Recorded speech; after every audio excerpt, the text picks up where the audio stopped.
5 வார்த்தை, நன்மையான வார்த்தையை பேசுவேன், செம்மையான வார்த்தையை பேசுவேன், இனிமையான வார்த்தையை பேசுவேன். அது மக்களை உயிர்ப்பிக்கும். வாழ்க்கையெல்லாம் கர்த்தர் பேசுற ஒவ்வொரு வார்த்தையும் தான் உங்களை உயிர்ப்பித்து.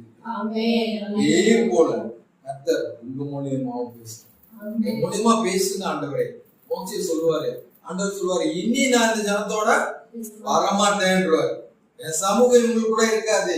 ஆண்டவரே, உங்களுடைய கிருபை இல்லைன்னா நாங்க ஒண்ணுமே செய்ய முடியாதுப்பா. நீங்க எங்களை எதிர்த்துல இருந்து அழைச்சிட்டு இருந்தீங்க, எங்களை கைவிட்டாதீங்கன்னு சொல்லி ஆண்டவர்கிட்ட மன்றாடும் போது ஆண்டவருடைய சமூகம் உனக்கு முன்பாக சொல்லலாம். அதை கூட ஒத்துக்க மாட்டோம். இல்ல நீங்க என் கூடயே வரணும், அப்பதான் நாங்க இந்த இடத்த விட்டு போவோம் அப்படின்னு சொல்லுவாரு. அப்பதான் சொல்லுவாரு, உங்க மகிமை வெளிப்படணும் ஆண்டவரே.